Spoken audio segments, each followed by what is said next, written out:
CBSE board exam 2024 class 12th mathematics में ये question number 7 multiple choice question था। पूछा गया था, फंक्शन दिया गया था the function f x equal to mod of x plus mod of x minus 2 is.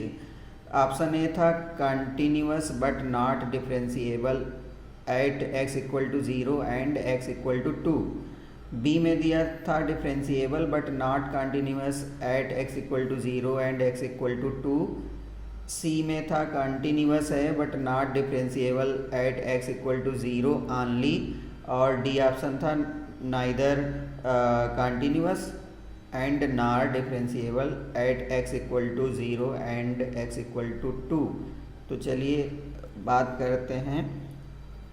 F x equal to दिया गया था mod of x plus mod of x minus 2। तो कोई भी मॉडुलस फंक्शन होता है वो क्रिटिकल पॉइंट पे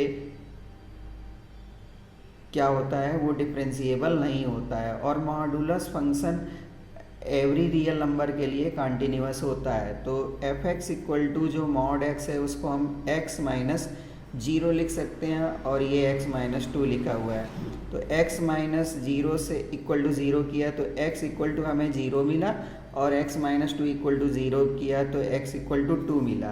तो हमें दो क्रिटिकल पॉइंट मिले या दो कार्नर पॉइंट मिले। अब कभी भी मॉडुलस फंक्शन कंटिन्यूअस होता है, तो ये मॉडुलस फंक्शन है, उसका कंपोजिशन भी कंटिन्यूअस होता है। उसको दो मॉडुलस फंक्शन का एडिशन सब्ट्रैक्शन भी कंटिन्यूअस होता है, तो इस हिसाब से ये कंटिन्यूअस हैं। अब कोई भी फंक्शन मॉडुलस फंक्शन है, उनको ऐड करके रखा है, सब्ट्रैक्ट करके रखा है, तो वो क्रिटिकल पॉइंट पे डिफरेंशिएबल नहीं होते हैं। जहाँ पर कार्नर पॉइंट होता है वो डिफरेंशिएबल नहीं होते हैं। तो 0 और 2 पे ये फंक्शन डिफरेंशिएबल नहीं है। तो ये कंटिन्यूअस है but not differentiable at x equal to 0 and x equal to